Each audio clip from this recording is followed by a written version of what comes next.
Hello, everybody, and welcome to the Doctors of Running podcast, where we, a group of doctors of physical therapy, discuss the art and science of running and the stuff that we put on our feet. We have a fun table here today. At the round table, we have Dr. David Salas, Dr. Matthew Klein, and I'm your host, Nathan Brown. We're excited to be with you all, catching up, talking about life a little bit. We got a good subjective for you because of all the life changes that have been happening on our team this summer. We want to hear a little bit about that from you. And then we're going to be talking about Maximal trainers and kind of brainstorming and working together to kind of shop. What's the workshop? That's the word I was looking for. We're going to workshop our definition of what a maximal trainer really is. Where does the scale get tipped into that? And then we're going to talk about the ones that would fall into that definition and the ones that are out on the market and talk about the differences between them and potential implications for the runner. And we might also dip into a little bit of conversation about training in plated shoes, what we know about it, what we think about it, if there's any research out on it. We're going to dive into that as well. But let's start with our subjective question for the day. And we just want to hear from you all. How do you balance life, family, work, and running?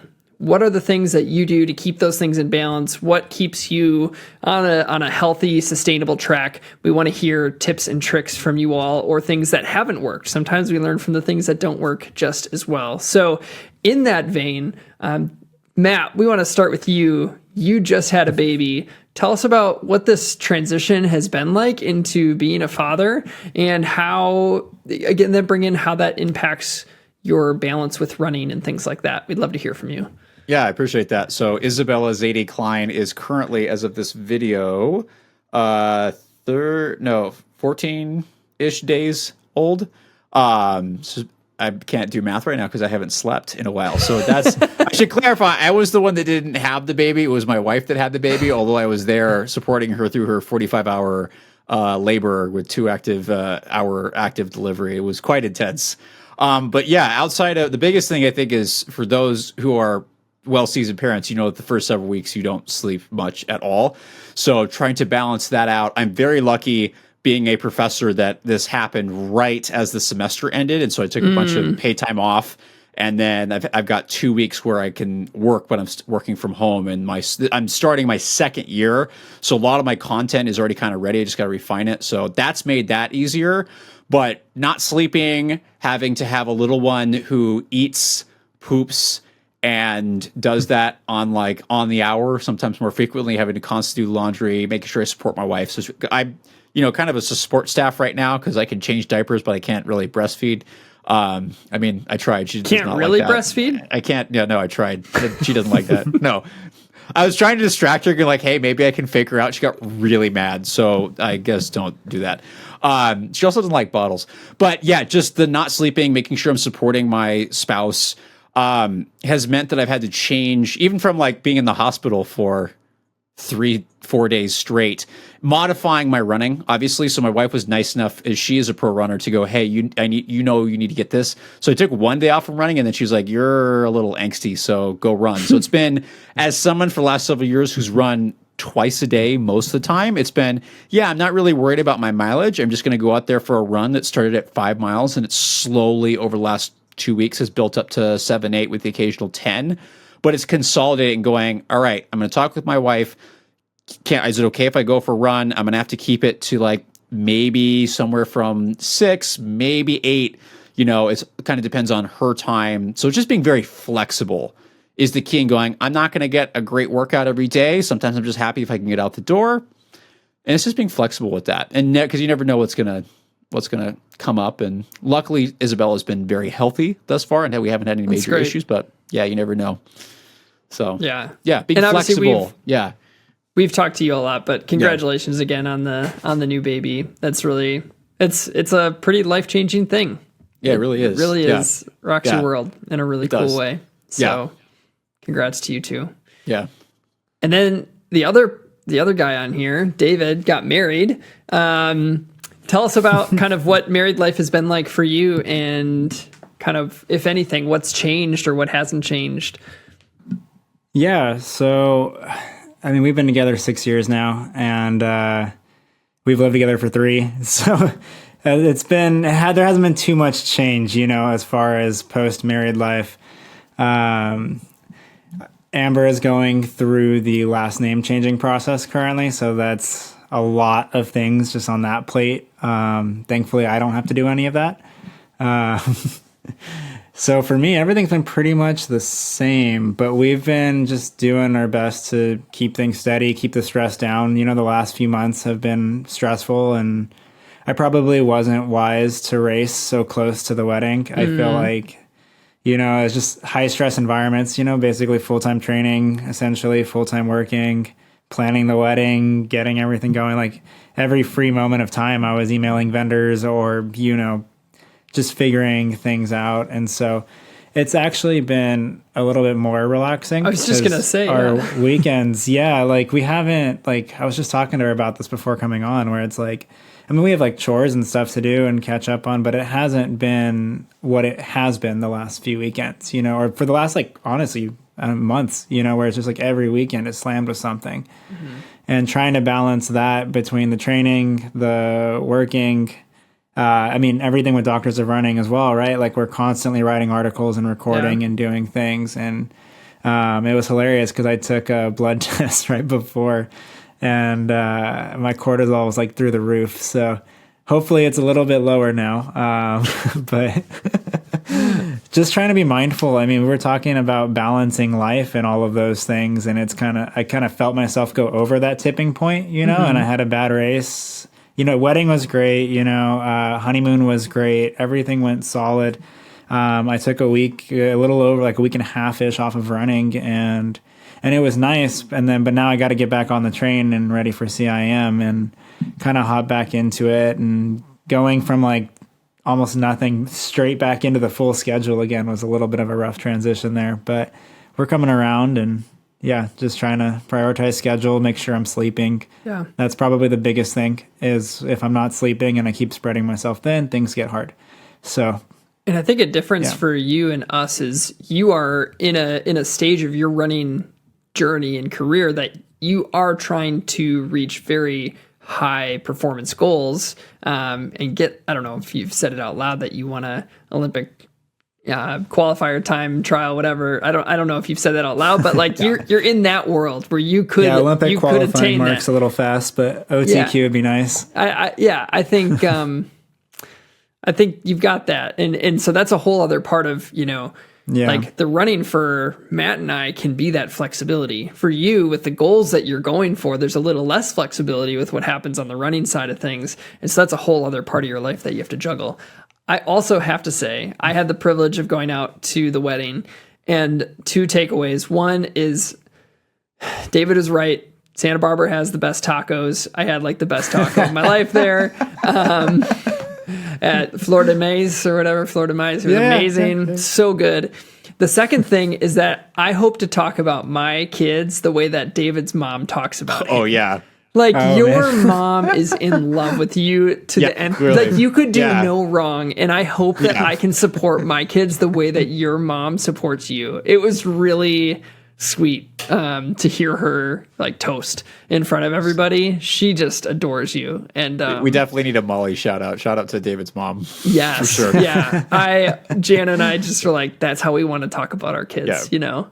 So that was one of our favorite parts of the wedding day, and dancing, because that was obviously really fun. Yeah, you hit that dance floor hard. Yeah. Nate gets down, y'all. Nate does. Regina Honestly, and I were very impressed. One of Jana and my favorite things to do in life is to go to weddings and dance together. Like it's our mission to like make friends on the dance floor. And so like at your wedding, we met somebody who we kind of got close with by the end of the night. So we accomplished our goal of like just getting down with people and having a lot of fun. So dance floors are our passion for sure, at weddings. Cool. Well, thanks you guys for updating us on your lives. But let's move into the main segment of the night. So what we want to do now is we want to workshop what does it really mean for something to be categorized as a maximal trainer? And then we're going to go into details from there. But let's just start it off. What comes to your mind when you think of max trainer? What comes to your mind? I think for me, I'd love to start this off because I've been thinking about this for a while. Because in the past, when we used to say max trainer, we'd be like, oh, these couple shoes that have attained the like 30, they're in the 30 millimeters for stack height. that's now like moderate, right?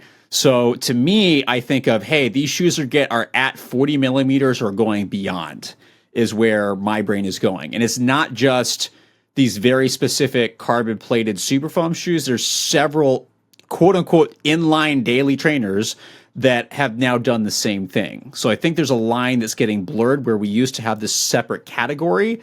And now it's like, well, the normal stuff is doing that now. So I think it's a little challenging to go, are we defining a specific, like the carbon plated superfoam stuff, or are we just defining this by stack height? I think we have to talk about that too. I agree with that thought, because I think what ends up becoming the entity that defines something as maximal, like, is it media companies or reviewers like us and other review like groups calling something maximal, or is it like the couple studies that come out that say the differences between minimal and maximal footwear and like the definition of maximal in that group, which would be more of that traditional trainer, like 30 millimeters.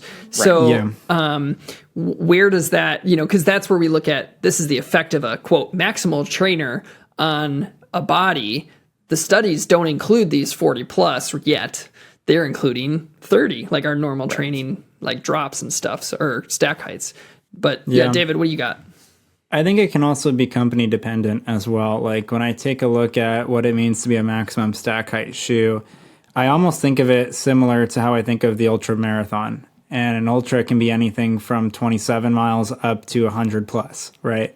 200 and 300. Yeah. 240. What is it? Moab is. Yeah. So, but I think of it in that way because there's some companies where they traditionally do stay a little bit lower. So like their max cushion or max stack offering, it is their max stack offering. It just might not be 45 millimeters or something that another company offers. So, but with that said, I feel like it almost always does land right around that 40 millimeter mark. That does seem to be kind of the common number. So a lot of the companies now, you just held up the Ghost Max, was at 43, right? I think that's a good question. What was the stack height? We'll go to stats and intel on that. We'll get it in a little bit. We'll get that later. But like the Nimbus was over 40. Nimbus is our SE Trainer was over 40. Now it's at 40. Yeah. But just a lot of these companies really leaning into it. Right. And that's crazy for something like the Nimbus that's been around for so long to go, all right, now the standard is above 40. And we're like, well, this is a traditional daily trainer, or at least it was. So anyway, not to interrupt, but yeah, I agree. Nathan, what do you think? Yeah, I think I'm torn. I think that there's a level of I think there's definitely a level of relativity here where maximal has always been at least in like like anybody's mind if you're not diving into the literature, maximal is defined by what you think is big. So these shoes that used to be just what we see as typical now, everything sits in what was maximal 10 years ago. And so I think there's a lot of relativity, kind of like what David, what you were saying, with especially even within companies. Topo's maximal shoe might be different than ASIC's maximal shoe. And before we had the Nimbus 25 and before we had the Super Blast, did ASICs have a maximal stack height shoe? Like, because their Nimbus was in the mid 30s or a little bit less even, and that would have been their most cushioned shoe. Do they even have a max stack shoe? We do have information from Stats and Intel that the Ghost Max stack heights are 39 in the heel, 33 in the forefoot. Thanks, Stats and Info. Stats and Info is really BJ or Casper. Casper, for those who are Ghost. curious. Yeah. We got to think of a fun way to refer to him. Anyway.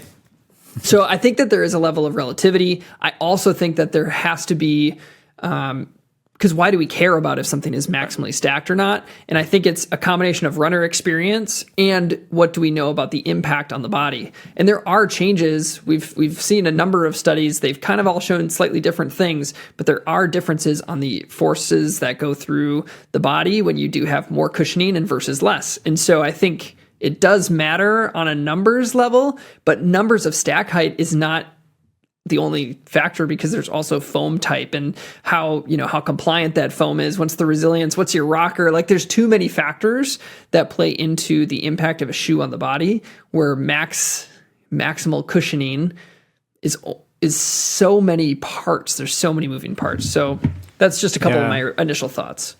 I was right about to say materials do play a huge role too in the footwear experience. So It's like if you have a really firm foam and it's at 35, sometimes it doesn't feel that high. No. And you have a really compliant foam at 35 and you think you're about to fall off the platform.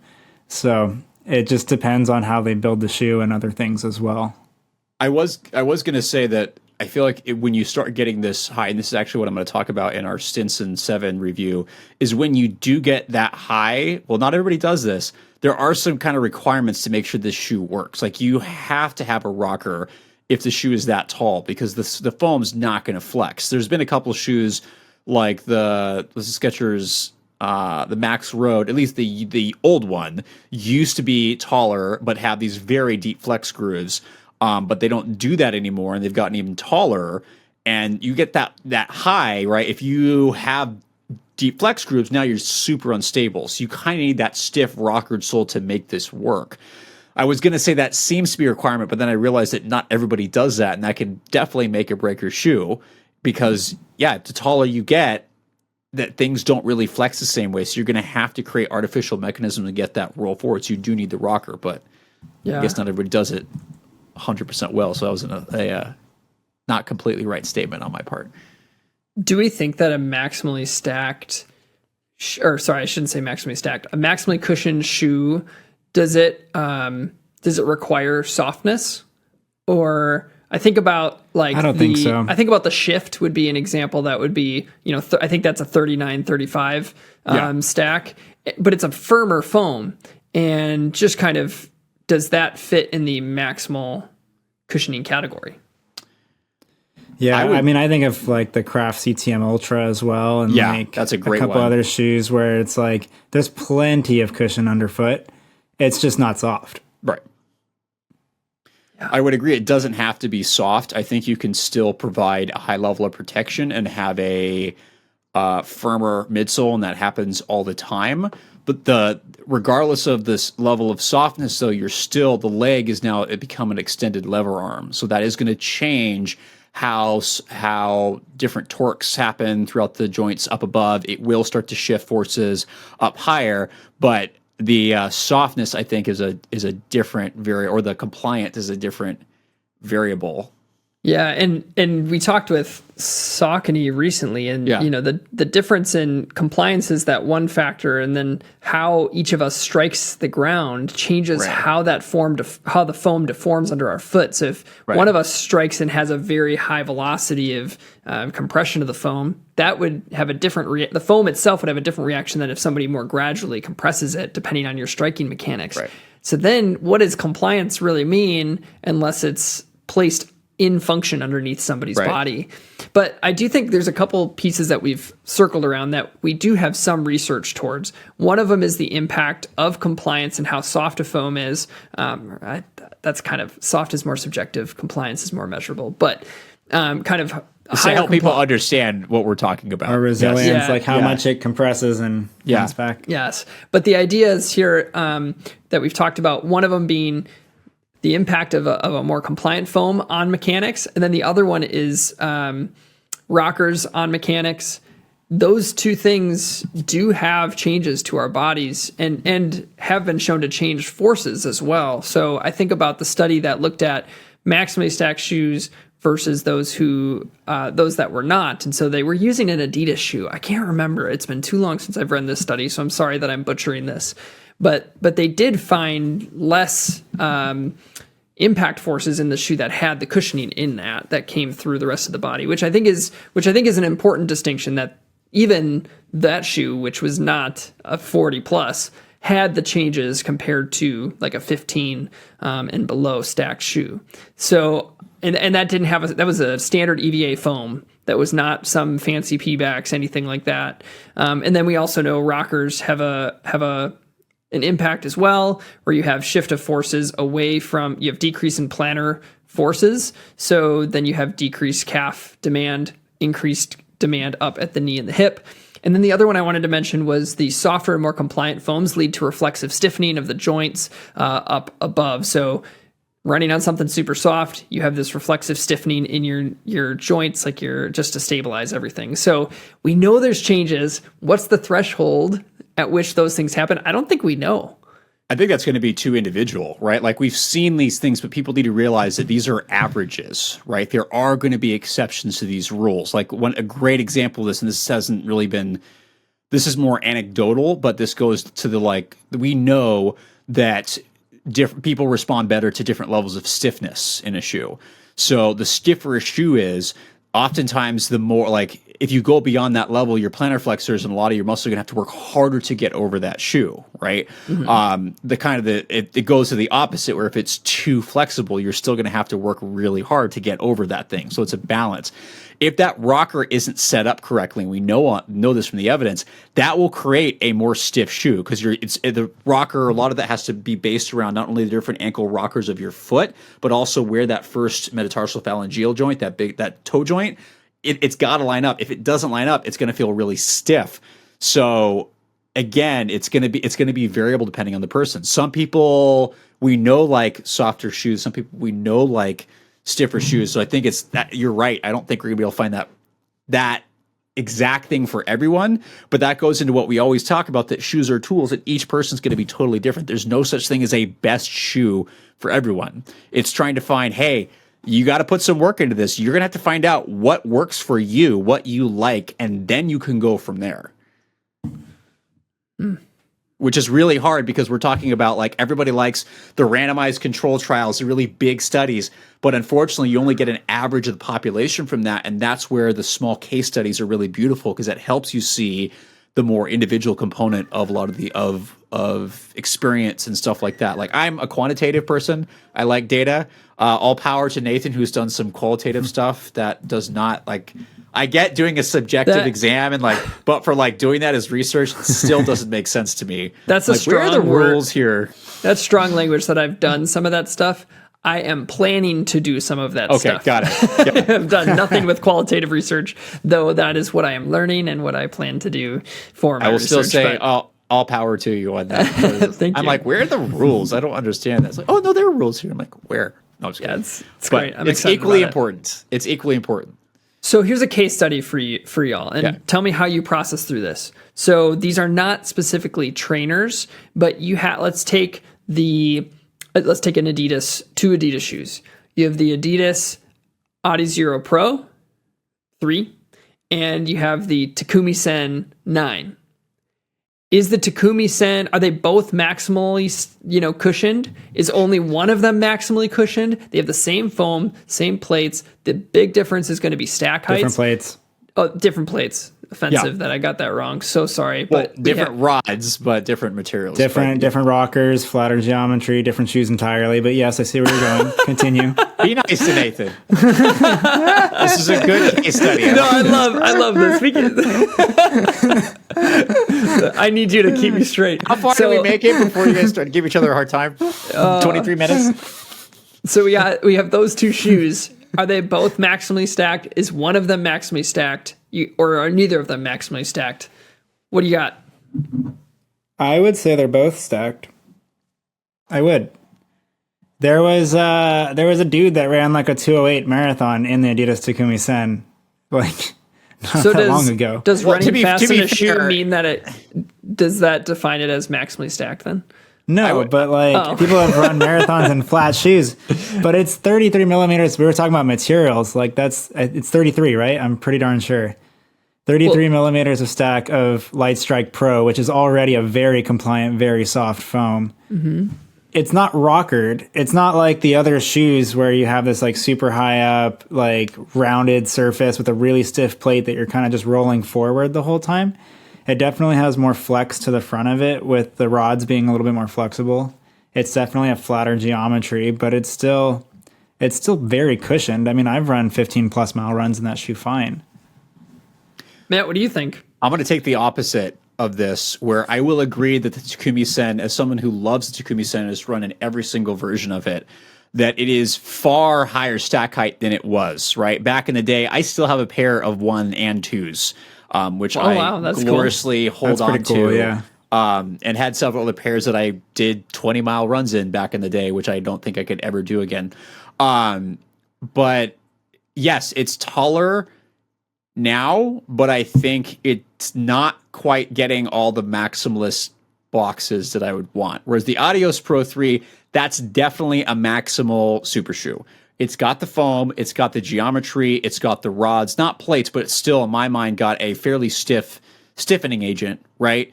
So I would give that one the Maximal one. The Takumi Sen, I think, relatively now is not that full level Maximal shoe. At least it's not being advertised as such. But I'd also say the increased flexibility, the more moderate stack height now, I would say no. But I think you could still run long distances in it. But just because you could run long distances, it doesn't make it maximalist or not. I think it's more you. There was something really interesting you said. You said because of the stiffening agent, it's not. Does it have to have a stiffening agent to be a Maximal shoe? I don't think so. No, but I think I was talking about like super shoes and racing flats. So, because the question is, it a Maximal shoe? Yeah, Maximal shoe, not okay, completely race aside.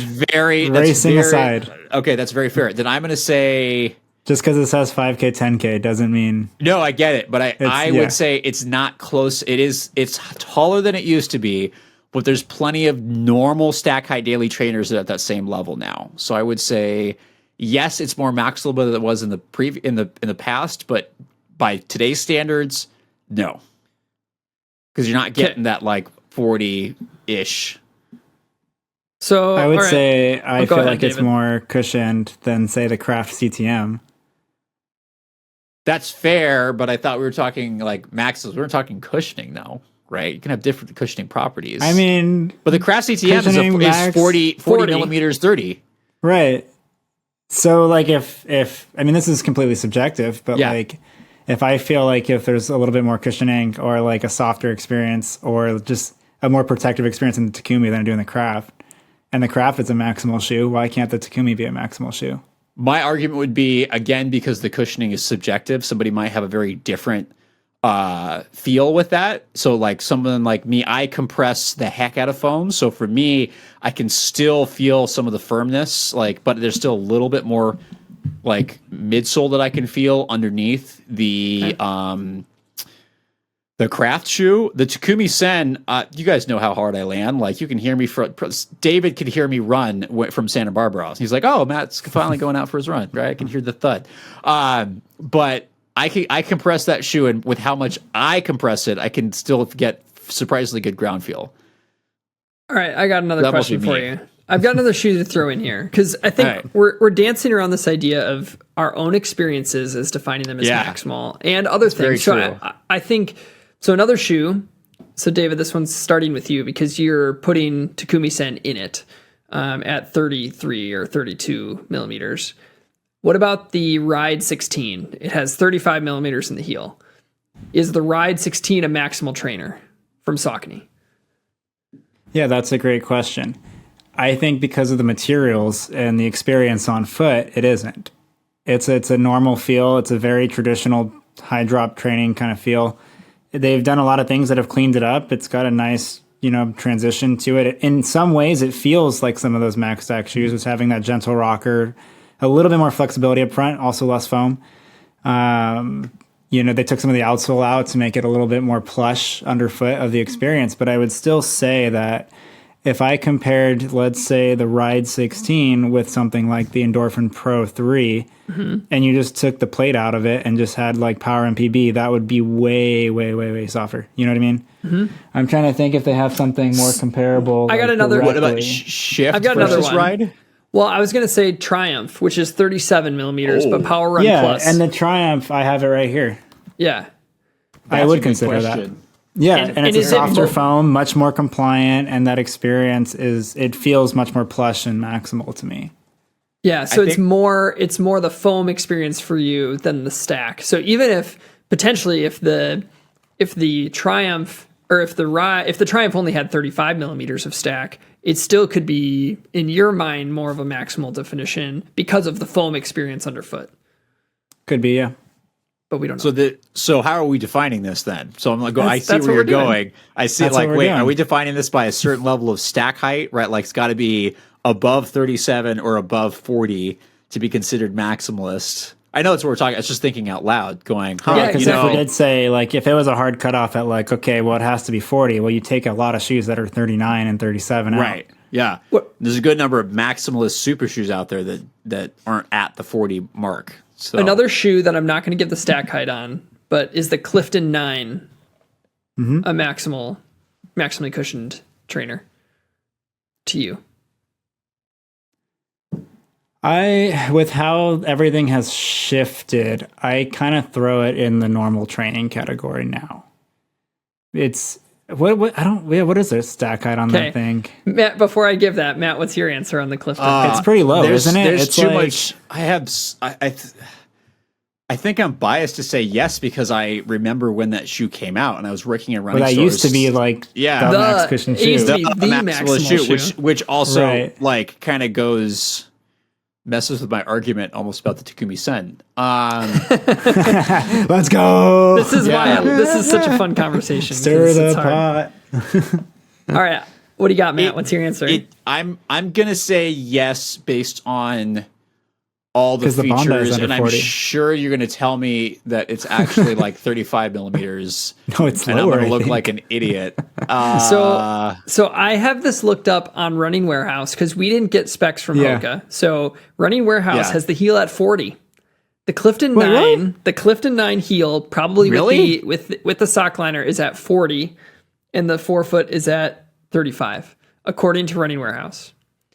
All right, I'm So- gonna go with kidding. my gut and my bias and say yes. So Now that you told me think that. just let's look at from an experience perspective. Yeah. David's answer says that a 33 millimeter shoe with the Bondi? With Light Strike Pro. with Light in Strike it. Pro gets you a maximally cushioned shoe, whereas a 40 millimeter stack doesn't, but a 39 in the shift does. So I think the reason, I'm not trying to call you out, David, but I think how we define this is really interesting. If we go off of our own subjective experience, what does that even mean? Like, is it just that it feels protective, and how much value does that have for us in terms of either, force reduction or easier recovery because we don't have as much muscle breakdown? We don't know those actual results, and I just think it's fascinating. What we do know is that even the shoes within that like low 30s stack have the changes biomechanically and force wise with the normal EVA that we see in the Ride 16. That kind of stuff is shown to give you those benefits from what we know from the research so far. So I don't know if I'm being clear. Probably not. I rarely am. But the idea of our subjective experience is going to highlight the interplay of foam, geometry, and stack height all together. Whereas all three of those still might give us the benefits that we know of so far. But some of these other ones are less well defined. We're seeing some of the stuff come out with these new foams and kind of how that changes the breakdown of our musculature and all that kind of stuff. And I think that might end up playing a bigger role in how we define maximalist in the future. I just don't think we have a solid definition yet, which is why we're having this conversation. All right, so how would and I you will two say define maximalist trainer now? Well, trainer versus shoe is different. Okay, fine. Right? Maximal shoe. Fine. Maximal shoe. I would say a protective experience. Something that doesn't feel like when you land on the ground, you feel like you have adequate cushion under your foot and you feel like it's something higher than a normal shoe would give you, I guess is what I would say. And that's probably your traditional EVA 30-ish, right? Like, I don't know. Like, I think of like a Nike Pegasus or what used to be the Asics Cumulus. That shoe has changed a lot. Yeah. Or like like any of those, the Saucony Ride, like I think of your 880. flagship neutral shoes, Yeah. 880. And obviously things have changed in the last couple of years with a lot of these designs. But when I think of like traditional shoe, that's kind of what I think. And something beyond that is kind of what I consider the max cushion or max category to be. And to be fair, with the Takumi, this is also on like the lowest end possible. Like it's like category yes or no. I'm saying yes, but it could very easily go no for a lot of people. Like it's like right on the line, I feel like. And okay, so David, in your approach to this right now, it's very individualized towards the runner's experience, knowing that pretty much every shoe is technically maximal as we know it from a research perspective right now. Most shoes are coming out as Maximal shoes.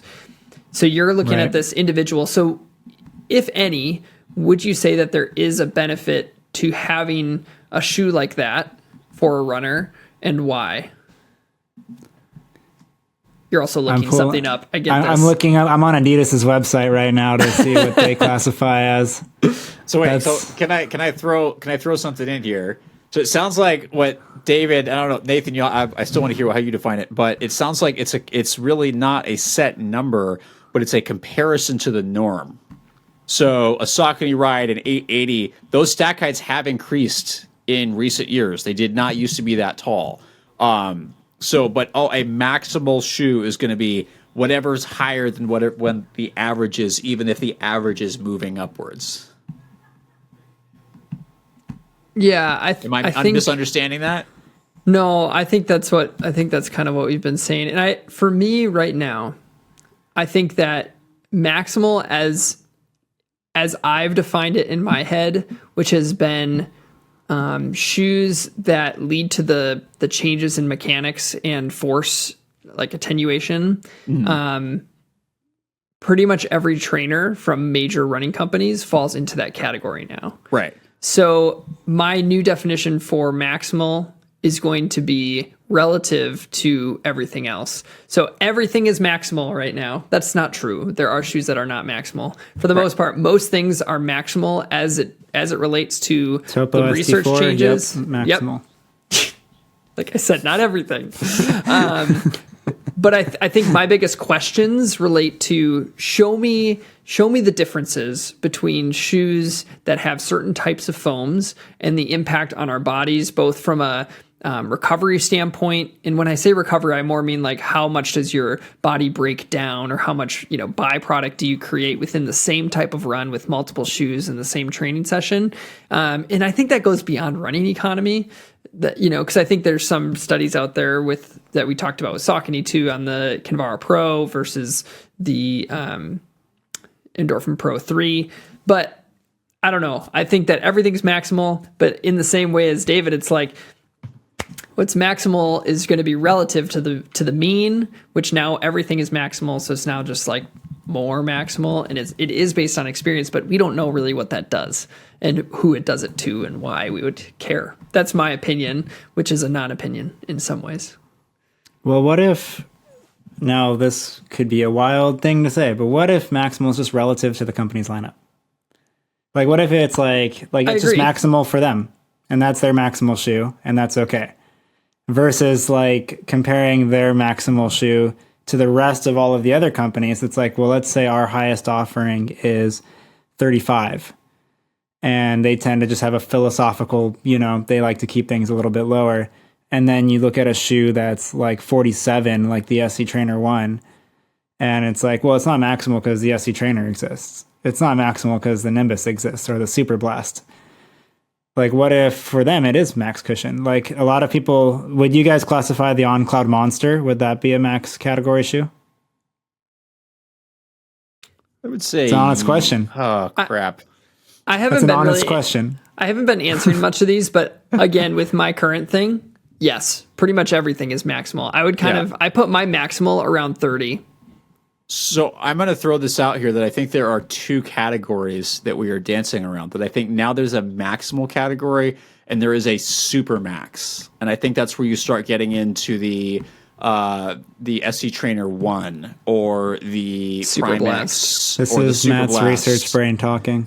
I think there are two. It has to be categorized. There's no gray area. It has to. Dude, give me a break. It's working on a PhD. I know. Keep going. But I think that there are additional categories here. Like at today's world, strapping on a Clifton. Like if I go from the GT 2000, which is, again, it's taller than it used to be, but it's still in that like 30, I think it's 32 and a half, 24 and a half stack height, which by today's standards, fairly moderate, if not, I guess not slightly low, but it's more moderate, right? And I'm really enjoying this shoe. If I go from this to a Clifton, I think probably the better example would be the Arahi, given the similarity with stability. That doesn't throw me off as much anymore, right? Just because that it's like, yeah, the Arahi is more of a maximal. It's got a little more higher stack height, but that difference isn't as big. But I would still categorize the Arahi as a maximal stack height shoe. But if I go from the GT2000 to a Prime X, that's a different story. I'm like, I am very well. Oh, this goes back to subjective. Got him.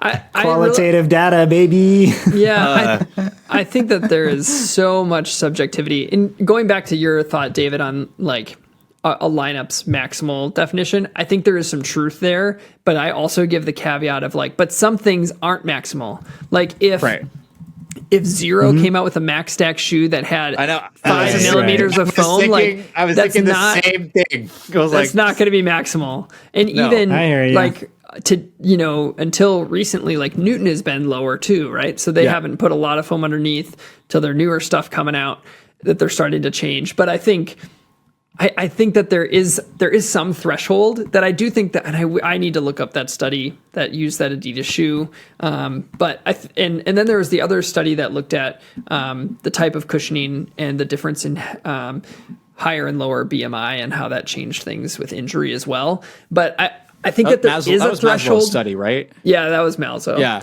I think that there's there is a threshold of true, what I would consider like true maximal. But right now, because everything sits up there, there is going to be a defined maximal, which is where I think the ASICS conversation is really good, because before the Super Blast and before the Nimbus 25, they didn't have like what the company would say is their maximal cushion trainer, right? Because the Nimbus wasn't that crazy different, but now it is. Like there's a clear difference between the experience and the feel of the Nimbus 25 and the Cumulus, where I feel like those were getting so close together over the last 3 or 4 years. Agreed. So I do think that there's some truth right now in stratifying what's maximal related to the company's line, which does come down to experience and feel underfoot, sometimes even more than stack height, because the Bondi and the Clifton are about the same, but they feel very different underfoot as well from Hoka. So I think that there is something there, but there's also a true their max offering. Right. I don't know. So wait, can we go back? Let's go back a second. If it's okay. I have a question. Yeah. What's the question? The Adidas Adi Zero SL. Where does that lie? Oh, crap. So it would be, again, for me, it's maximal because it's going to be around that. Maximal. Because everything's maximal. Well, not everything, but like most of these trainers. But it doesn't feel like a maximally cushioned trainer today. Okay. I would say traditional stack height. Yeah. Okay. For today's standards. What about the Boston? 12? Yeah, Boston 12. Oh, shoot. I'm going to say that's more maximal. I'm going to lean that way a little bit. Again, maximal, but I'd also say I would say it's pretty similar to the SL, but feels a little more cushioned because of the foam type, I think. Screw it. I'm going to say maximal for Boston. Okay. And what do you feel is more cushioned, the Boston or the Takumi? Haven't ran a Takumi. I'm out. I absolve myself of this opinion. I'm going to get the Boston as far, like we're talking Boston 12, right? Boston 12. Okay, because Boston 11, 10, slightly different They story. were very firm, yeah. They were very firm. Were... I'm going to give the Boston 12 a more cushioned ride. Okay. What if I told you that the Adi Zero SL and the Boston have the same stack height? I'd believe it. And that the Takumi is only 2 millimeters off. I do think that the experience, as you talked about with leg strike, stack height, though. I know. And I think there's more looking factors, at experience, right? Yeah, I think there's more factors that go into that. So there's more Light Strike Pro in the Boston 12 than in the SL. There's still that little pod in the SL, but I think that gets down to what you're saying, David. Of the materials. The materials matter, but we don't. I don't know. I'm excited to read more about like what do the material differences actually do. We don't know that yet, as well as we just know that both the SL and the Boston 12, are going to get you those similar changes from a force distribution perspective. But there might be more cool things that come from the 12 having more Light Strike Pro, or even the Takumi Sen, even though it's a little bit lower. Well, I'm going to throw in additional stuff in terms of geometry being really, really different between the two of those. The stiffening agent in which I know, David, I know you'd be like, yeah, it's also in Takumi Sen, but the level of flexibility is very different between those stiffening agents, between that and the Boston He's 12. saying it has to have a rocker is what he's trying to say. That's what he's trying to say. No, that's I'll let you finish, but he's trying. That's what he's. I was thinking about that earlier, right? That it's got to be a little bit more rockered to be maximal. But I already mentioned that kind of gets thrown out of the window with some of the previous, like Skechers, for example, when they had the Max Road. So, but that's if we define the Max Road as a maximal shoe. If you have a relatively new generation foam with 39 millimeters of stack height, 10 millimeter drop, would that, in your eyes, like not knowing anything else about the shoe, would that kind of fall in that maximal category? I think it sounds like Careful. it. Tread lightly. Wait. He's setting us up. It sounds like it, but it depends on the other components, because you only gave me drop and stack height. There are other things that I think relatively new generation foam. There's other things that are going to go into that. I think it's a combination of factors. Okay. As you know me, I'm saying yes, it is maximally stacked because everything is. And then secondly, I bet it would feel like the Supermax. But maximally stacked. You said maximally stacked. You didn't say maximal shoe. Sorry, maximally cushioned. That's been maximal confusing. Cushioned. Yeah, maximally cushioned. We've been saying max stack and probably when we max and cushioned. If it was the highest cushioning offering from the company, I'd say yes. Give me 39, 29. It's got full nitro foam. It's the Magnify 2. Now, there's not a rocker on it. Like, that's what I'm saying. Like, this is a very traditional shoe. It's a very light, very, very light. No, I can see it, like, looking at this thing. There's a very different rocker. Okay. That's so garage. Every shoe has a little rocker. I didn't say rocker was the only thing. I mean, every toe spring. There's no stiffening agent, and it's a relatively natural transitioning shoe. I didn't say there this is a had high to drop be. training shoe. Okay, so I say there had to be. So here's Very what I want. Different. One looks like a clear ellipses, and this one looks like a normal shoe. I still want to try that. I really like. It's really nice. It's highly cushioned. So here's what I want to. Here's what I want to do. Can you send that to me if Puma's listening? Gosh, I'm gonna try it. But I throw that in the max category, and I really like it. But it's not like the other max category shoes. And that's the max. That's the shoe that you held up, David. And I don't even think you said the name, but it's the Magnify 2. Magnify 2 from Puma. Yeah, the Puma Magnify 2. It is their max cushion offering. Magnify or Magnifly? Magnify. Magnifly is from Topo. Also a great shoe. Oh, it's a zero drop shoe. It's amazing. Awkward. Okay, so I want to start to wrap up this conversation. Really, this conversation has been a brainstorming session about what defines maximal cushioning, what defines maximally cushioned trainer. And we definitely don't have an answer. I think what we could agree upon is that we have a shoe. If a shoe has a certain amount of cushioning that has been found in a couple of those studies that shows changes in force attenuation, that is going to be considered a maximal shoe. But now, since everything falls into that category, we don't know who is going to have a more cushioned experience in each, and we have to try to tease those things out. And I think we have more work to do in terms of defining them. But I think if we have like a category for maximal cushion shoe of the year, you're probably going to get something that would fall into more of a super max category, whereas like the Clifton would probably go more into like a daily trainer category. When I was thinking about the Clifton, I would think that's a daily trainer, not what's my best max stack shoe of the year or max cushion shoe of the year. So I think it's messy, and that's okay. But we do have to move forward because we got a couple minutes left.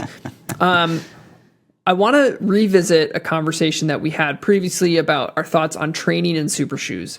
We can't belabor this too much, but there has been a new case series that's come out about this that we want to touch on. It's a study that looked at 5 runners who had been habitually training in maximally stacked super shoes. So they had carbon fiber plates that were curved with an S plate, and all 5 of these athletes had navicular stress fractures. So for those of you who don't know, the navicular bone is one of the bones in the foot. It's kind of at the top part of the arch, And so all five of these athletes had been habitually training in super shoes and had navicular stress fractures. The biomechanical thought behind this is that the shape of the plate and the compliance of the foam led to increased compressive forces at the top of that bone and tension at the bottom because of how the navicular bone could move through that compliant foam, but how it gets stopped by some of the plate geometry. And then that led to a stress fracture.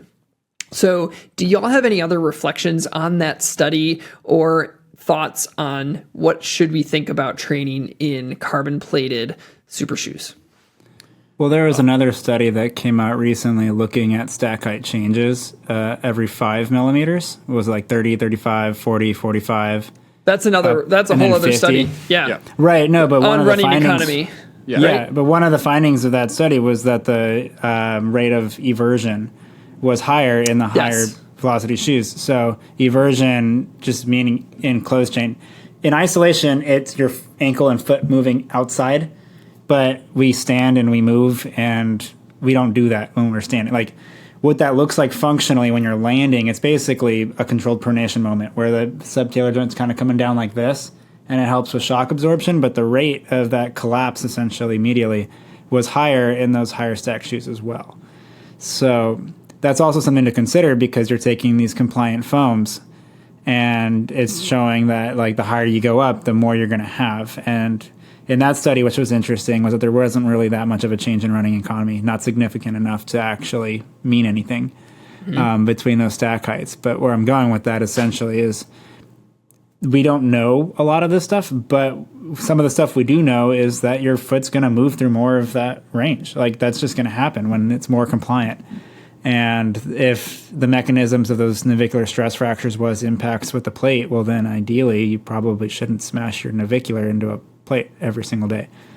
But I'm just a huge fan of variety and changing loading forces and, taking care of yourself on top of that. We don't know what their sleep habits were. We don't know what their diet habits were. We don't know all of those other things that go along with it as well. But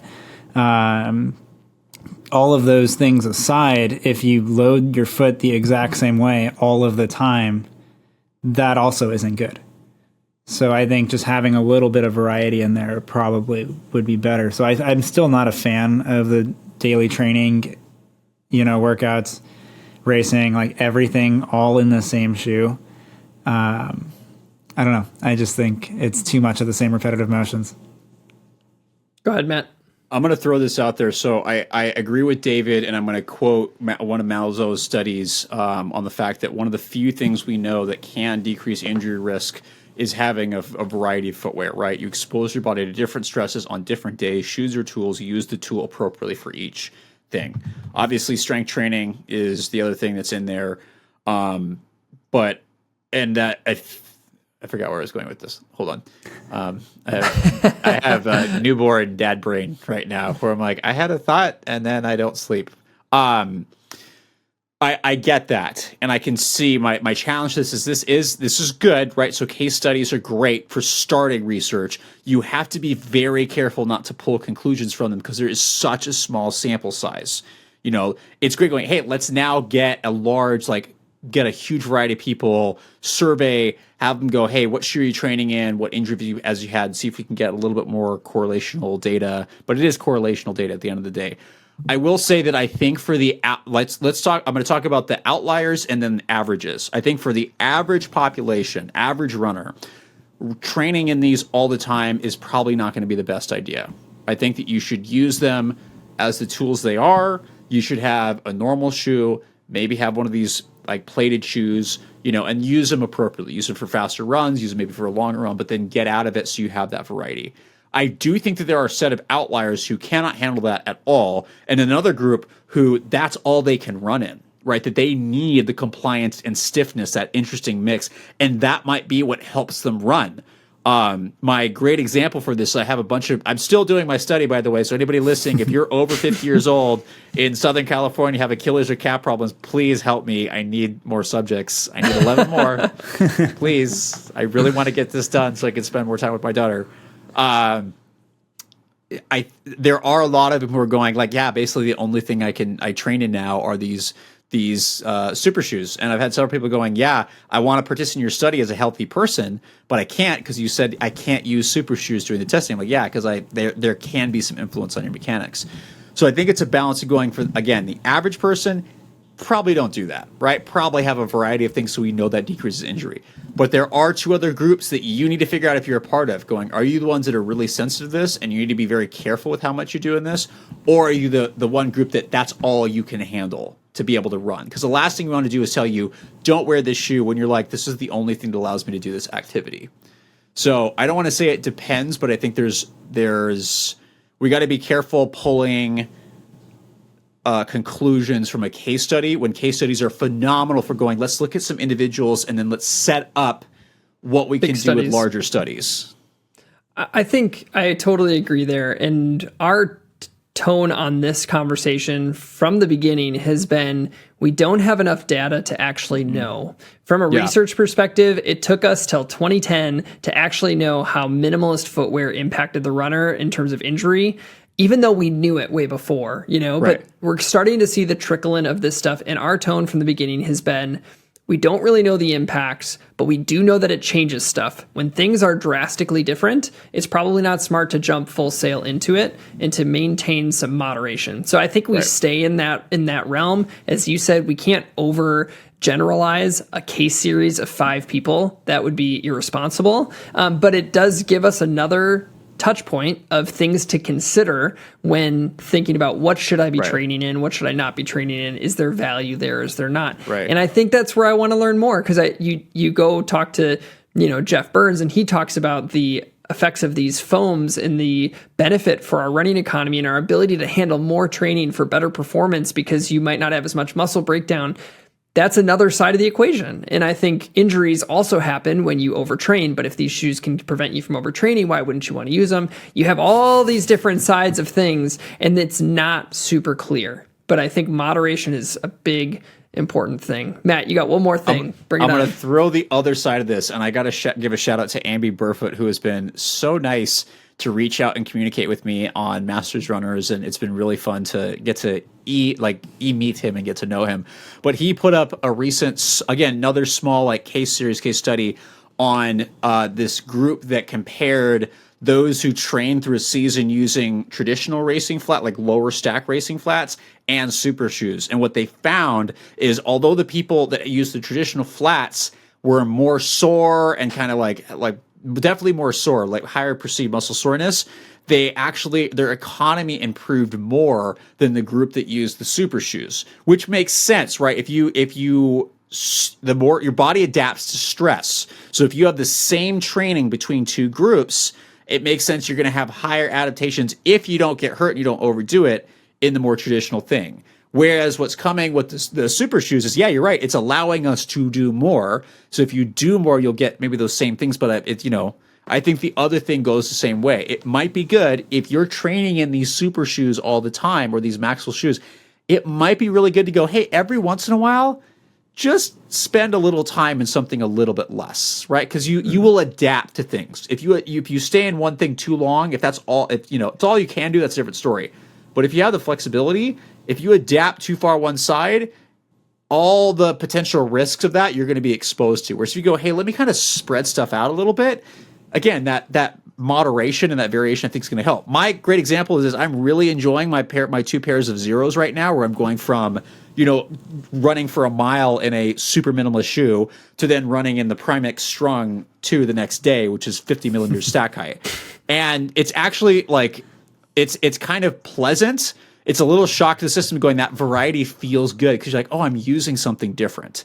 I know this is kind of going a little too long here, but I think variety is key here. Unless you cannot handle that, that's a different story. But you should be looking, how do I get a variety of things? Because our bodies kind of like a little variation. It's how we adapt. Mm-hmm. Totally. Well, this has been great. This is a fun conversation. This is our first time kind of testing out a little bit of the more brainstorming side of things instead of having a solid thing, and we got to bring you into some of our process of how we think through discussions. So I hope y'all enjoyed this. I think the last thing that I want to leave you with is this would be my second episode like this, but I'm now bald. Somebody calls it BBC, which means bald by choice. I am thinning, and I've been thinking about going bald for a while. I finally just shaved the head. But the other subjective question is, what bald person do you think I look like the most? Jana's pick is, and I guess I didn't really know who this is, but she thinks it's Stanley Tucci. That's her pick. Yeah, I can Stanley see the Tucci. glasses. Yeah, But y'all can. You don't have to answer this. That was more of a joke than anything. But thanks for joining us for this episode. As always, please Walter subscribe to White. the. Walter White. please subscribe to this podcast and leave a review. That really helps this thing grow. We appreciate you following along with us. And if you're on YouTube, please subscribe there as well. You can follow our other information on YouTube and Facebook, Twitter, LinkedIn, and pretty much anywhere that you would get socials, including Threads. So we'll see you all next time.